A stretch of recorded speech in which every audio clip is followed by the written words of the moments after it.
જ્યારે રાજ્ય સુરક્ષાની જવાબદારીની વાત આવે છે ત્યારે એવી શક્તિની જરૂર પડે છે જે કોઈપણ સંકટ સામે ઊભી રહી શકે.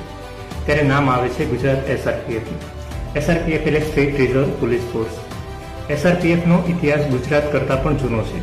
ભારતની આઝાદી અને રજવાડાઓના વિલીનીકરણ બાદ આંતરિક સુરક્ષા માટે 1948માં પ્રોવિન્શિયલ રિઝર્વ કોન્સ્ટેબ્યુલરી એટલે કે PRCની રચના કરવામાં આવી.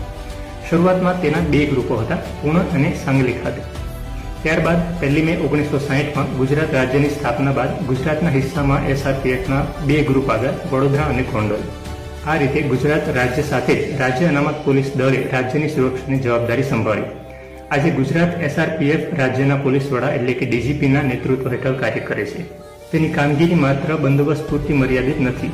કોમી રમખાણો, હિંસક વિરોધ પ્રદર્શનો, ગંભીર કાયદો વ્યવસ્થાની પરિસ્થિતિમાં શાંતિ સ્થાપિત કરવી, ચૂંટણી દરમિયાન નિષ્પક્ષ અને શાંતિપૂર્ણ મતદાન સુનિશ્ચિત કરવું, પૂર, ભૂકંપ અને વાવાઝોડા જેવી આપત્તિઓમાં બચાવ અને રાહત કામગીરીમાં SDRF તરીકે કામ કરવું, મહત્વપૂર્ણ સરકારી અને ઔદ્યોગિક સ્થળોની સુરક્ષા સુનિશ્ચિત કરવી, VIP સુરક્ષા આપવી અને જરૂર પડે ત્યારે આતંકવાદ વિરોધી કામગીરીમાં અન્ય એજન્સીઓ સાથે સહયોગ આપવો.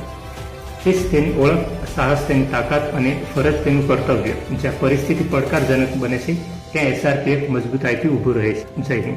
આપને આ જાણકારી કેવી લાગી અમને કોમેન્ટ સેક્શનમાં જરૂર બતાવજો.